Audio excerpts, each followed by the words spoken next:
If you want to buy a Monster Hunter game right now, you have a few options. There's Monster Hunter World, Rise, and their respective expansions, which are available on almost every current platform. There's also the RPG Monster Hunter Stories and its sequel, both of which are available on basically everything except for Xbox. There's Generations Ultimate, which is exclusive to the Switch, and the upcoming Monster Hunter Wilds on next-gen systems. Earlier this year, the series hit its 20th anniversary, and so Capcom celebrated by releasing a lot of merchandise and promotional material to celebrate the past 20 years, which was cool to see. However, this did feel slightly hollow, because while the series began in 2004, you're entirely limited to the newer games in terms of what is available to buy now. You cannot legitimately experience the first 14 years of the series unless you own older consoles and often physical copies of games, which isn't ideal. So today we're going to talk about the prospect of the older games coming back in some form to newer systems. How could it happen, and what different factors would need to be considered? This is something we should get out of the way now. Why bother with the old games when the new ones exist? Well, it's simple really. The old games are good. They're worth playing, and still hold up very well to this day. The new doesn't immediately invalidate the old. Monster Hunter games play very differently from each other. They have their own settings, storylines, combat mechanics, as well as monsters, many of which are highly unlikely to return to the new games. They're unique experiences that should be made more accessible for people. This applies not just to Monster Hunter, but everything really. Games don't spoil or get worse as time goes on. What was good back then is often still good now, and it's nice to be able to see how a series has evolved over time and how certain aspects have been iterated upon. From a business standpoint, it can be valuable to bring back older games. They are cheaper and quicker to produce than a whole new game would be, which means they're often fairly profitable and are good at keeping a series in conversations, which is especially important in an age where big AAA games can often take half a decade to make. Additionally, people like having access to their classics on modern platforms for the sake of convenience, and as such, there has been a growing trend in the past several years of game publishers bringing back their older games to sell on current platforms. Monster Hunter World was substantially different to everything that came before, as pretty much everything was overhauled from scratch. Rise came later and was much faster and flashier than World, with many advanced traversal and combat mechanics, and Wild seems to be doubling down on both having extremely fast combat, as well as massive ecosystems. All three games are different not just from each other, but the entries before World too. The older Monster Hunters are slower, more methodical, you're more restricted in terms of movement and combat, but so are the monsters, who aren't as hyper as they are in the newer games. It makes for a very differently paced game compared to what we have now, and while literally all the Monster Hunter games are good, there is a hunger among fans for a return to this methodical, slower paced gameplay. We're unlikely to get that in the newer games, since Wild is obviously going in the other direction, and again, AAA development cycles are too long. Bringing back the old games would satiate that hunger among older players and give newer fans an opportunity to experience a different flavour of Monster Hunter as they dive into the series' origins. And it would certainly be a good idea in case the series has another release gap. It's also worth mentioning that emulation is not the most ideal solution, especially now. So then what Monster Hunter games are not currently buyable on modern platforms? That would be literally every game before Wilds, Rise, World and Generations Ultimate. There's Monster Hunter, the first game released for the PS2. It gave us Rathalos, Diablos, Fatalis and more. It's the origin of weapons like the Greatsword, Hammer and Bowguns. The game is slightly infamous for having a very interesting control scheme, which had you attack by using the right analog stick, and it had a very robust online mode. Next came the expansion release, Monster Hunter G, which is exclusive to Japan. This was the first game to introduce G or Master Rank content and difficulty, and it also gave us subspecies. Then there's Monster Hunter Freedom, released for the PSP. In simple terms, it's Monster Hunter G, but with all the online-only quest content available in a single player, and very importantly, handheld package, with the option of 4-player local play available. The controls are more in line with what is familiar to us today, with the face buttons used for attack instead of a right stick. Monster Hunter DOS was the start of the second generation and introduced a lot of new gameplay concepts, such as monster types like monkeys, crabs, and even the traditional elder dragons like Kushala Daora and Teostra. It introduced weapons like the gun lance and hunting horn, as well as icy and tropical locales. It had many unique mechanics that to this day I think are still exclusive to the game, such as seasons and PvP monster battles. This game was never released outside of Japan, but Monster Hunter Freedom 2 was. Like the first Freedom game, it basically brought in a lot of the console game's content in a handheld package, but Freedom 2 was unique as it had its own village, storyline, and even its own flagship monster and final boss. Freedom Unite had all that in G rank. It gave us more subspecies, locales, Nagakuga, and it essentially included every single locale and monster from the prior games, making it the biggest Monster Hunter game to date. This is also the first game to let us bring palicos on quests. although both Freedom 2 and Unite did cut out a lot of the more unique features from DOS. Monster Hunter Tri was the start of the third generation, and was something of a reset. While Freedom Unite more or less had everything from previous games, Tri had very little of it. We went from 70 monsters to a mere 18, and only 3 of those were familiar. None of the locales from Freedom Unite returned. Several of the weapon types introduced in DOS were also not present here either. However, the new monsters were very fleshed out and became instant classics. Tri introduced brute wyverns and leviathans, the latter of which are capable of fighting underwater, and as such we could also dive down there and fight them in a completely 3D space.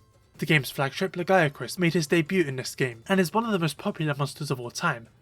Portable Third is essentially Freedom 3. This time is the portable version of Monster Hunter Tri, but like Freedom 2, it also brings a lot of its own content to the table. It has a new village, locale and storyline, as well as a lot of different music to fit with the game's own setting, which really makes it feel different to Tri. This is bolstered by Portable Third bringing back all the weapon types that Tri cut, and including so many more monsters. As many of Tri's newcomers get subspecies here, but there's also returning monsters from the older games as well as a fair few newcomers to Portable Third, including Amatsu and Zenoga, who is regarded to be the most popular monster of all time. Portable Third almost feels like a G-rank expansion, although it stops at high rank. As of the making of this video, i.e. before Wilds, it is the third highest selling game in the series next to Wild and Rise, and like DOS, never released outside of Japan. It also doesn't have underwater combat, and while it has a lot more monsters than Tri, it is missing several from that game, including Lagaiacrus. 3 Ultimates came later, initially for the 3DS and then a short while later the Wii U. 3 Ultimate is essentially Tri, but for a portable system and with most of Portable Third's content mixed in, and G-rank as well. Its low rank story is almost identical to Tri's, but several early Portable Third monsters have been sprinkled in, and its new locale, the Misty Peaks, is encountered in high rank, as are most of the new subspecies. Tri's online mode was more like ones and DOS's, with lots of players, and it required you to connect to online service to experience it. 3 Ultimates was more like the portable games, with only 4 total players, and all the contents being available offline. Monster Hunter 4 was the start of the 4th generation. Prior to this game, locales were generally rather flat, but 4 gave them more varied terrain, and increased the hunter's moveset capabilities, making their climbing and ledge interactions much faster. This game introduced several unique monster types such as amphibians, spiders and snake wyverns. It's brought back a ton of monsters last seen in Freedom Unite and heavily revamped them. Mounting is introduced here as well as the insect glaive and charge blade weapons. Not just that, but this game has a legitimately pretty good story that's vastly more involved than anything that came before. It's also introduced the concept of powered up monster states, and it had dedicated endgame content loops which are now a series standard. Its expansion 4 Ultimate took things to the next level with G-rank, which naturally gave some difficult additions to each monster, expanded the endgames, and added a lot of new monsters. It's more Monster Hunter 4 essentially. The original game was Japan exclusive, but the expansion was released everywhere. It was the very first game in the series to sell over 1 million copies outside of Japan, and is only officially playable on the 3DS. Finally, there's Generations, which is essentially an anniversary title celebrating 10 years of the series. It has a lot of content from Monster Hunter 4, but also brings back many of Freedom Unite and Tri's monsters that weren't included in that game. It features many returning locales and villages from the first 3 generations, which makes for a ton of variety. The game features hunting styles, which change up the movesets of each of the 14 weapons, as well as special attacks called Hunter Arts. Generations is a very meaty game, but Generations Ultimate takes it several leaps further with G-rank. This expansion adds a few strikelets from Tri and 4 that skip the base release, as well as 3 more locales, 2 more hunting styles, and several Hunter Arts. This game also introduced Valstrax, and in total has 93 monsters, making it to date the biggest game in the series. In the context of this video, Generations is in a bit of a grey area. The original release is 3DS exclusive and cannot really be bought first hand anymore, but Generations Ultimate is on a Nintendo Switch and is still very much available. Granted, it is a console exclusive, so it's not as available as would be ideal, and thus it's worth bringing up here anyway. The first and second gen games are stuck on the PS2 and PSP. The third gen games are stuck on the Wii, PSP, 3DS and Wii U, and 4 Ultimate is flat out imprisoned on the 3DS. I've essentially given you a brief history of the first 14 years of Monster Hunter to help you understand the value of these older games and how they differ so much from each other.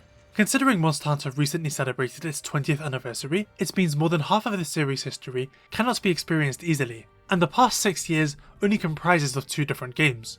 World and Rise are on everything, but not the others. So when Capcom advertises these bundles that include the entire series, it does sting a bit. Bringing back these games is the best way for people to experience their unique aspects. Consider underwater combat. It's exclusive to Tri and 3 Ultimate, and it's unlikely to return, at least not for a very long time. It's not going to be in Wilds, and I doubt it will be in whatever Ichinose is cooking up. I predicted this was going to happen in an older video, because the mechanic was hard to develop then, and is even harder to make now. So for players to experience this mechanic, the best shot is to buy a Wii U, which nobody should ever have to do. But a port or remaster of 3 Ultimate would allow people to easily play the game on a current platform of their choice, and experience the joy of underwater combat. It's the same for other games and their unique mechanics. Earlier I said that games don't spoil or expire over time like how food does, but they're often not exactly future-proofed, being designed for older hardware. So when technology marches on, the games don't always function properly without additional work. This can be seen the most on PC, where it's easy to obtain games that were released almost or over 2 decades ago. These often bug out or crash or don't display properly at higher resolutions, and often need fan-made modifications or even developer patches if you're very lucky. So all the Monster Hunter games coming back would most likely need a fair bit of additional work to function well.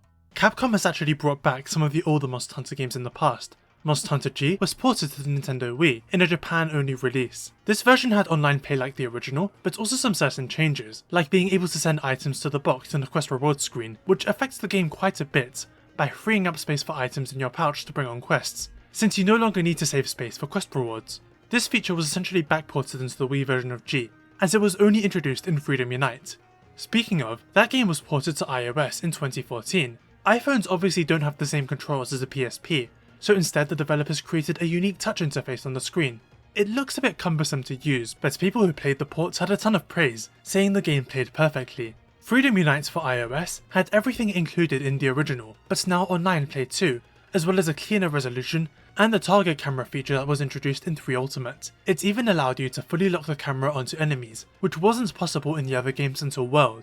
This version was delisted later, and it doesn't work on current versions of iOS. Freedom Unite is also available to buy digitally on the PS Vita, where it had an enhanced resolution and the system's second analog stick was set to control the camera, but there were no changes outside of that. Portable Third was ported from the PSP to the PlayStation 3. Like Freedom Unite on iOS, it had a cleaner resolution and online play, but no changes outside of that. Unlike the other ports, it didn't come out that long after the PSP version, and so the two versions were identical in terms of content and function. They could even crossplay. A running theme with these ports is that they're just that, ports. No massive overhauls or content additions, but if enough time has passed then they're sometimes given quality of life improvements to make them slightly more in line with later games. Additionally, where possible, their resolutions are improved to make the image quality clearer, although the actual in-game textures and models are left unchanged. In fact, this was pretty much the case for the very recent port of Monster Hunter Stories, which came to all modern platforms except for the Xbox.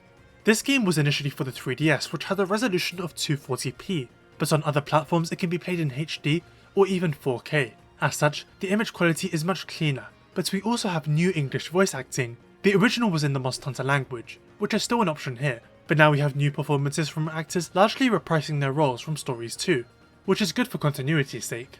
In addition to this, the re-release finally localized a major content update that was initially exclusive to Japan on the 3DS. As a result, this is the definitive way to play Stories. This port was a surprise to me. I wasn't expecting it at all, let alone a localization of the 1.3 content, which was something I think a lot of people kind of accepted we were never getting. This year also saw the release of Ace Attorney Investigations 2, Prosecutor's Gambit. This game was released in Japan in 2011 for the Nintendo DS and it stayed there. No localization whatsoever, which was a huge shame because it is one of the best Ace Attorney games. I managed to play a fan translation many years ago, and finally this year, Capcom released a remaster of both games for modern platforms. This is also something I wrote off as just not happening, because those games didn't sell at all well. It was probably a lot of work to remaster and localize the games, and it officially means that every canon Ace Attorney game can be bought and experienced on a huge variety of modern systems, which is a monumental achievement. I never thought it would happen, but it did. So quite frankly, I think the older Monster Hunters returning is inevitable. The question is when, and more importantly how. Because there's a ton of different factors to consider, and it's likely that bringing the games back would take a lot of work. So together, let's consider some of the big questions.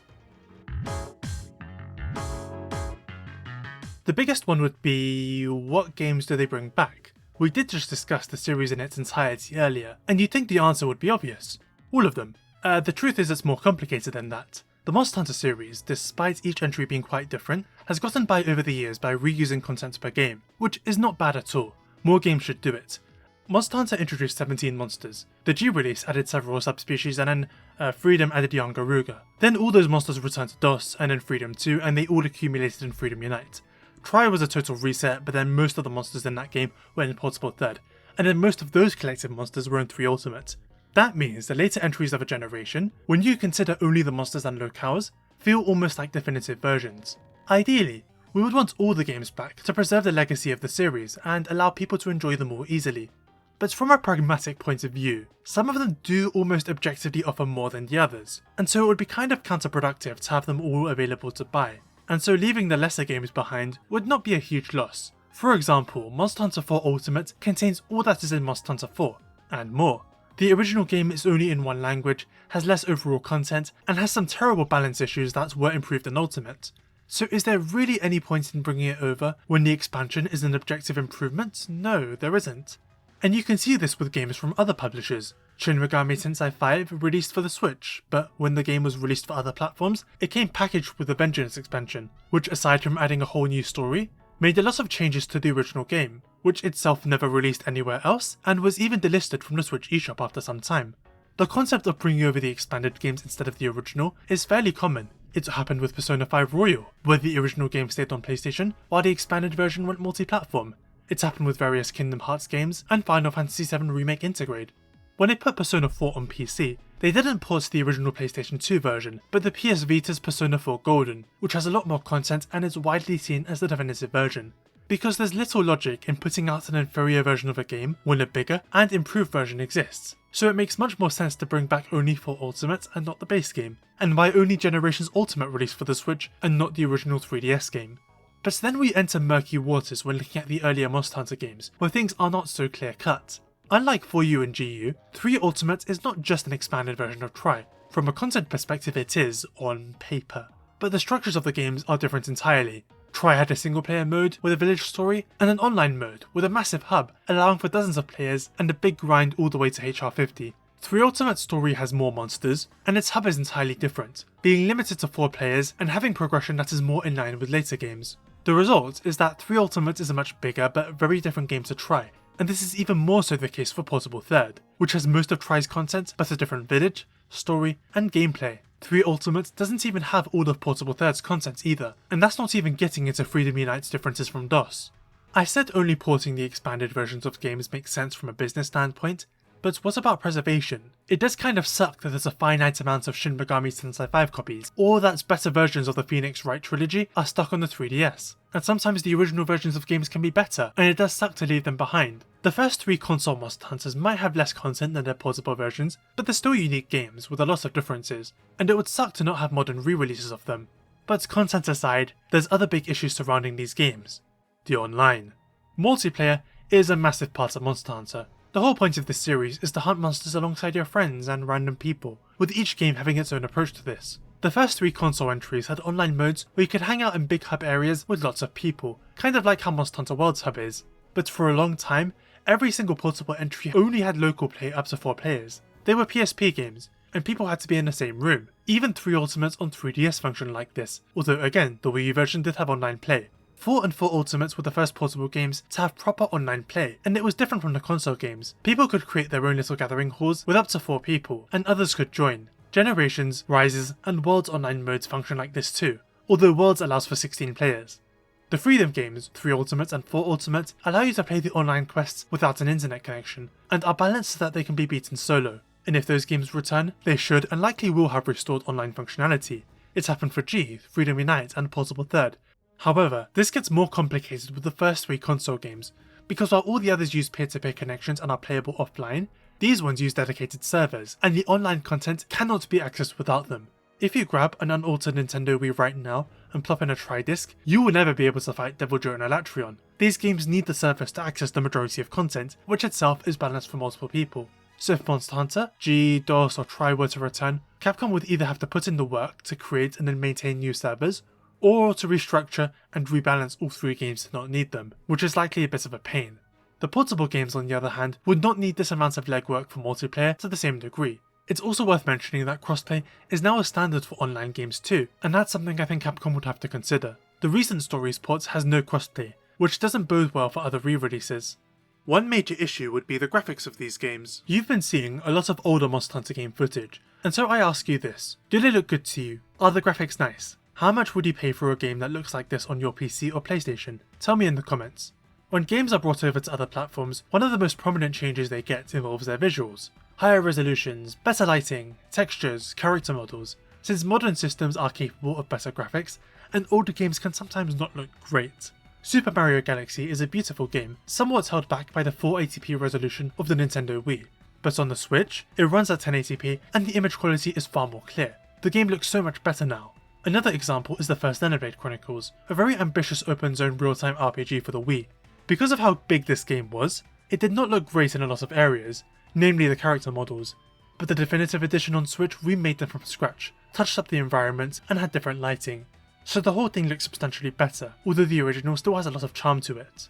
The visual enhancements these games can receive isn't just to make them look better, to fit a higher standard, but also to make them look good on bigger screens.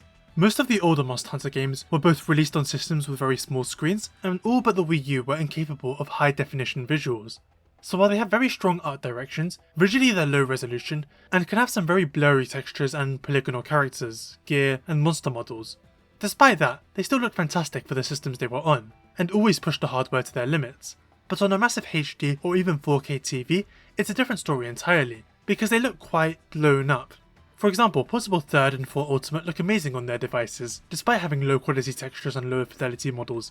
But the screen size and resolution were also low, which covered that up, allowing for the visual image on screen to look good. That doesn't necessarily work on anything bigger. An example I like to use is, again, Xenoblade Chronicles. As said earlier, the original game didn't look the best on the Wii, with a resolution of 480p.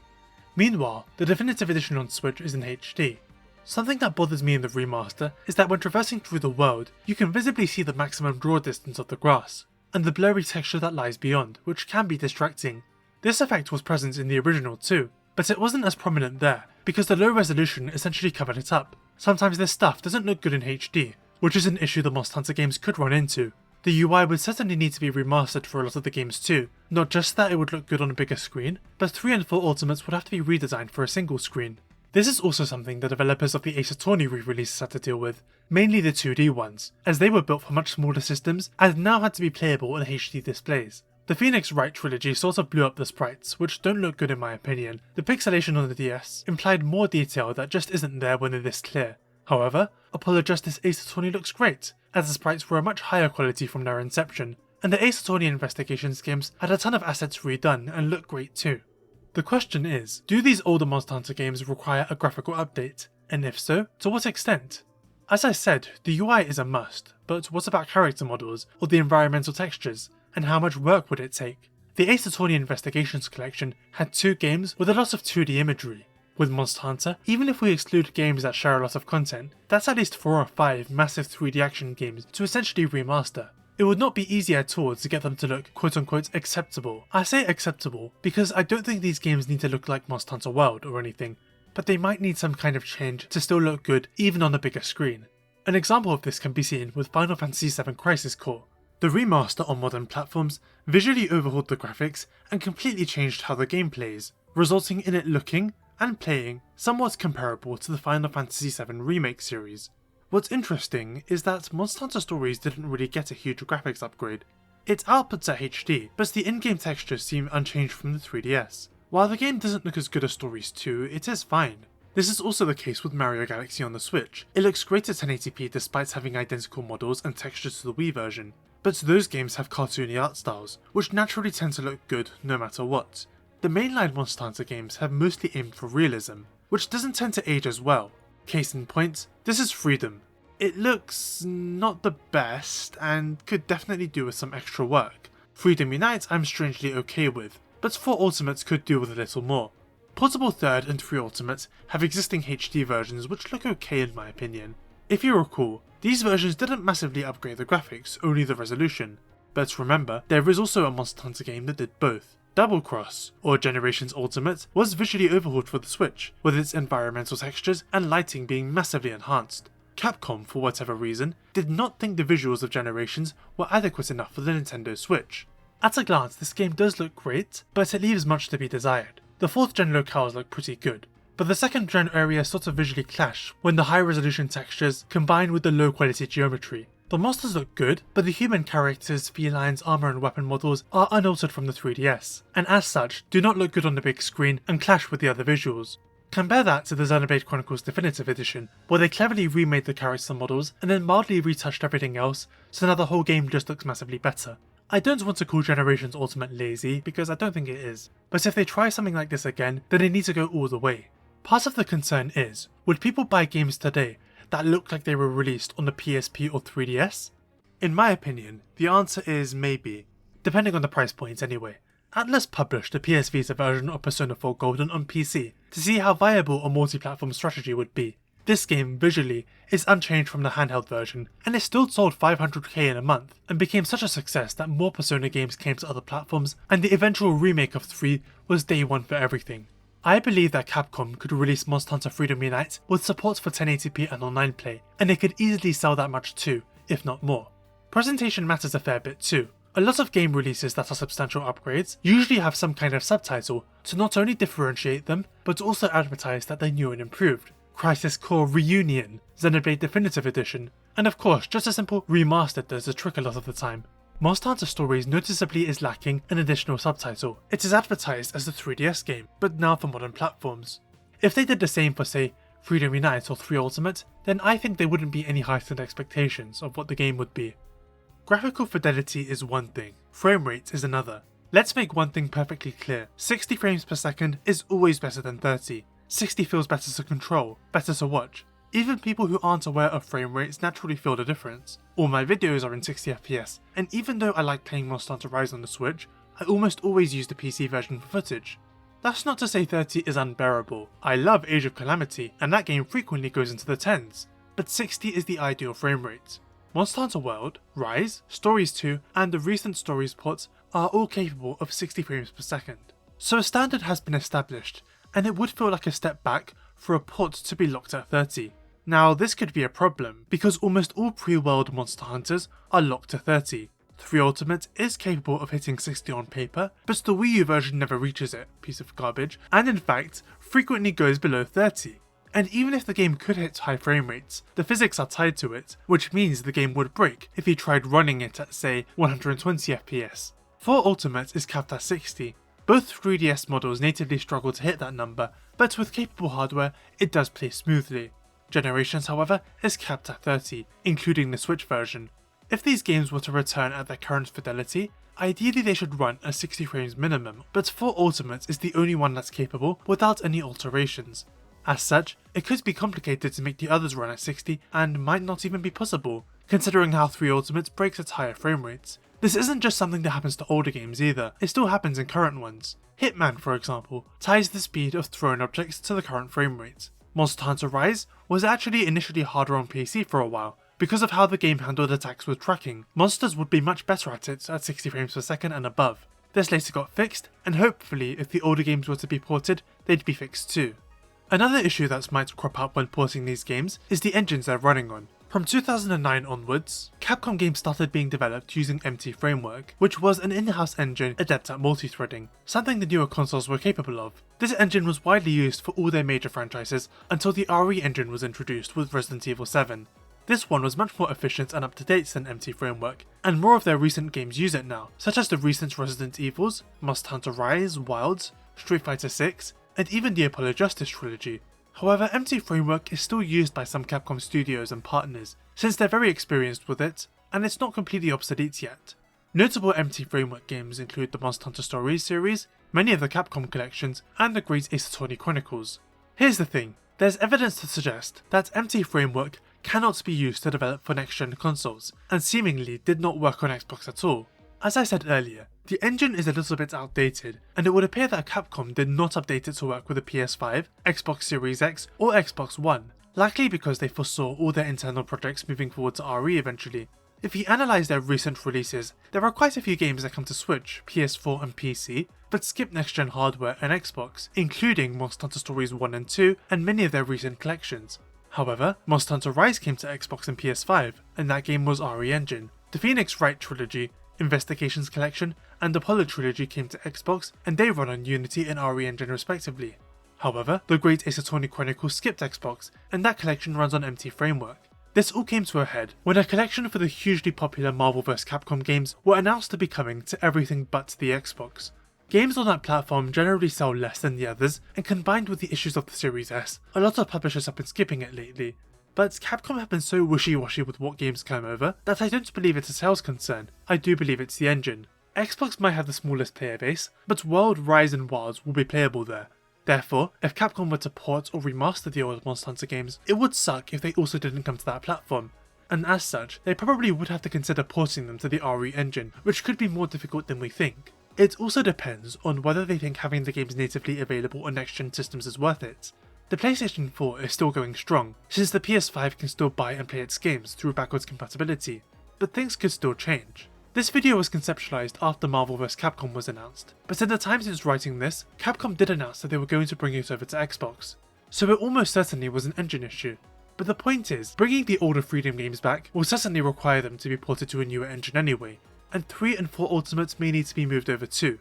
That's a bigger workload added onto all the other issues.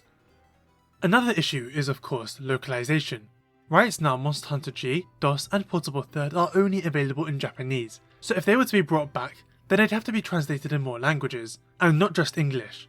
The recent Monster Hunter Stories port has English, French, Italian, German, Spanish, Arabic, Portuguese, Polish, Russian, Simplified Chinese, Traditional Chinese and Korean. Monster Hunter 4 Ultimate in comparison is missing several of those languages, so it, and probably all the other games, would have to be localized for them, which would cost time and money.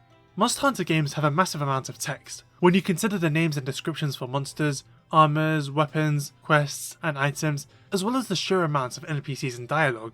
The localization need for many of the recent games has quite literally said that they have more text than the average Ace Attorney game, which mind you is a series where you do nothing but read. And so, in line with the recent Monster Hunter releases, they'd likely have to localize in every single one of those remaining languages for every other game, which is time consuming and expensive. It's a roadblock in bringing those games back, but it's also something Capcom doesn't really hesitate in doing. A key selling point for the Ace Attorney re-releases is that they had more language options available, so I assume they would just do the same thing for Monster Hunter, but it is something to think about. Then there's collaborations. Monster Hunter Stories had a collaboration quest with The Legend of Zelda, where you could get Epona the horse as a Monstie, as well as Link's outfit and the Master Sword. This was cut for the re-release, even on the Nintendo Switch, which means either Capcom and Nintendo didn't want to renew whatever deal they had, or, and here's what I think is the case, Capcom wanted all versions of the game to have content parity.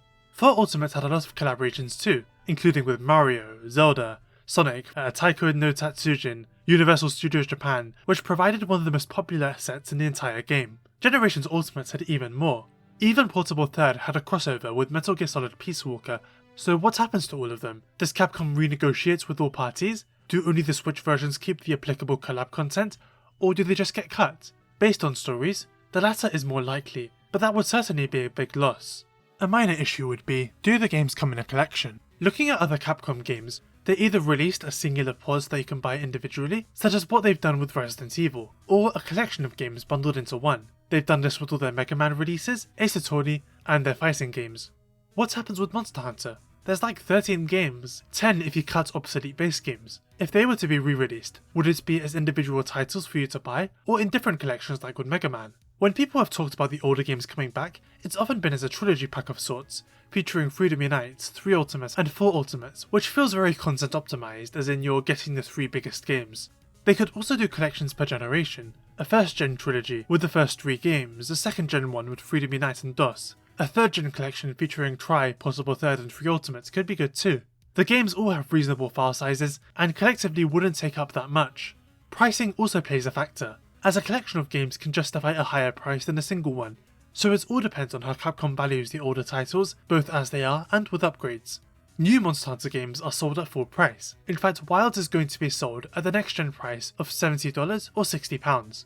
Earlier I said that the story's port had worse graphics than its sequel, but Capcom are not pretending otherwise. Wings of Ruin launched at full price, but the story's port was only $25 or £22, when it actually first released on the 3DS for almost double that.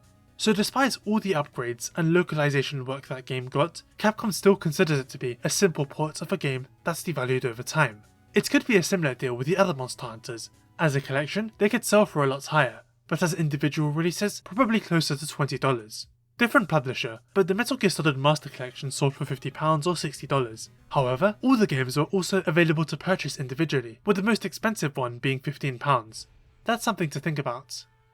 Finally, there's the question of gameplay changes. If the games are ported or remastered, do they get any new features? The older games were quite restrictive in a lot of ways, sometimes due to hardware but also deliberate choices, and a new release would give them the opportunity to make some adjustments. And there's actually precedence for this, when you think about Freedom Unite and the target camera. If the PSP games were to be ported to console, should they be given the feature too? To gather an item in Generations Ultimate, you walk up to the gathering spot where a prompt will appear, and holding the A button will have your hunter pick up the items. Gathering in Freedom and Freedom Unite requires you to find the item, and then repeatedly press the A button for each gather. There isn't even a prompt. Do they update the games to be more like GU in that regard? What about weapon changes? In 4 Ultimate, the longsword had this really silly nerf where the red spirit gauge could not be restored, and losing it would reset the weapon to 0, which made it kind of unfun to use. On the other hand, you also have features like mounting that are incredibly overpowered. Both of them were rebalanced in Generations, but would they be adjusted in a 4 Ultimate re-release? Forget balance, what about quality of life features? World introduced a lot of changes that made the gameplay smoother and removed some old restrictions. Should restocking be added to the older games? I think people would be opposed to that. But if they made it so people could join ongoing hunts, that would certainly be a welcome addition. There's lots to think about, and it goes further when you consider other issues, like 3 Ultimate's infamous charm tables bug, which locks new characters onto one set of talismans, potentially leaving them with terrible options for the entire game. It would be good for that to be fixed in the future release. There's also the question of extras. A ton of re-releases of older games come with some additional non-game content. The most common among retro releases would be an arts viewer. All the Mega Man collections have these, but so do the later Ace Attorneys. They also have music players for you to listen to the different soundtracks. The Metal Gear Master Collection features the scripts and a master doc for each game, and the Apollo Justice trilogy even featured a theatre mode where you could replay the various sprites and animations for each character with different backgrounds, including blue and green screens. Monster Hunter Stories features an art and soundtrack viewer, and they have translated comments from the staff talking about them, which is really cool. For the other Monster Hunter games, there's a lot they could do. There's plenty of different art books for the earlier games with concept art and developer comments. Most of these are in Japanese, and are long out of print, and good luck finding the few English ones. It would truly be awesome if a modern re-release featured the art seen in these books, and translated into different languages. For soundtrack, they could include music from the games, but also various remixes from different albums over the years, like the jazz or orchestra ones. Maybe even music from Wild and Rise. It would really enhance the overall package.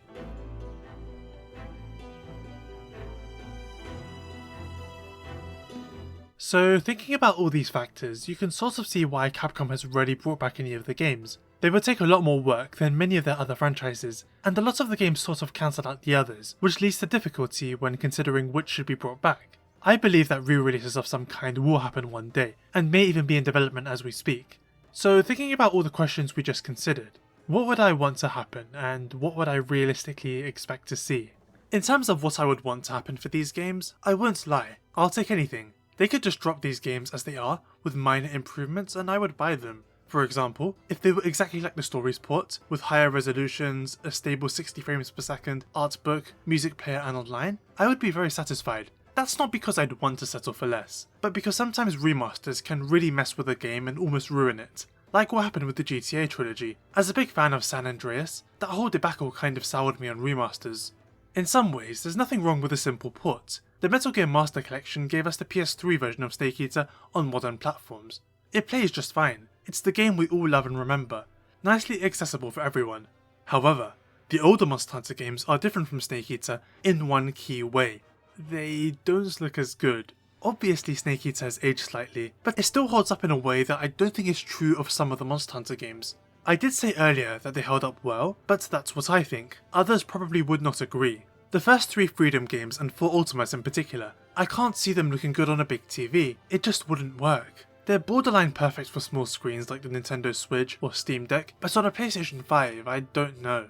Stories worked out quite well, but the game has an art style that naturally scales better, and even then it still looks like a 3DS game. The older Monster Hunter ports got away with it, but one of them was to a phone, and the other was back in the 2000s. Standards have changed now, I'm not sure if they can do it again. A lot of people were drawn to Monster Hunter World because of its great visuals, and Rise got a lot of criticism for not looking as good. Obviously, people would have different standards for 10-year-old handheld games, but I still think they would have to improve the graphics in some ways. Based on everything we've just discussed, let's talk about what kind of features potential ports of these games would need. Online play is a must for all the games. Local play is just not an option for most platforms nowadays anyway, so it would be great to have the option to play online, even for the games that didn't initially have it. Crossplay would also be fantastic, considering the series is on so many platforms now and is present in Wilds. It should really be standard for any multiplayer game releasing nowadays. I believe the games need to run at 60 frames per second. They were mostly built to run at 30, so changing that may be difficult, but it is the standard, and it makes the games feel nicer to play.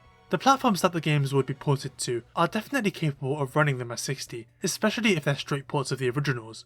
Then of course, the ultimate question is, what games? Out of all 13, what gets ported?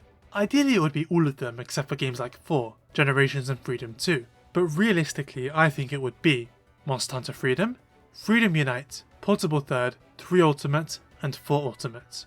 These games were all natively built to have offline modes, whereas Monster Hunter G, DOS, and Tri needed dedicated servers to access more than half the content. Capcom could implement some kind of offline functionality for those games, but if the Freedom and Ultimate series of games already natively have that, as well as all their content and more, then realistically what is the point? It just makes too much sense to port them instead. It would be like porting over Persona 4 and Persona 4 Golden. Of course, the whole content question could apply to Portable Third and 3 Ultimate, but the former game was hugely popular. It's highly unique with its own setting and progression, and it does have quite a few monsters that didn't even make it into 3 Ultimate, so it's worth bringing it back. The Japanese only language is a problem, but realistically, any re-released game would have to be localized in more languages, so it's no different for Portable Third. 3 Ultimate is of course a no-brainer. It already has a HD version thanks to the Wii U, and a re-release will free it from those shackles once and for all, allowing anyone to experience underwater combat. The game would have to have its UI adjusted to account for a single screen, and despite being capable of higher frame rates, the physics break if they go too high, so that would have to be fixed in a port.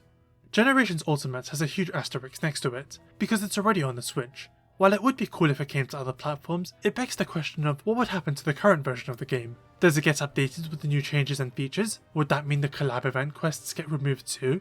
That would kind of suck. In terms of graphics and visuals, I do think some upgrades are needed here and there, but there's some things I would honestly love to stay the same. The monster models, for instance, have a certain charm to them, and it would suck if they were updated to be super high definition. At the same time, the PSP games do look rather crusty, even at higher resolutions. At that point, the in-game textures or character models would have to be improved for the game to look better, which could be time consuming. 3 and Generations Ultimate improved the textures of the environments, but left the characters and weapons alone, which sort of led to a clash in visuals. And the older games do have a really nostalgic style that would suck to lose. An option for a higher resolution texture pack could be nice, but really the question of visual improvements is rather difficult.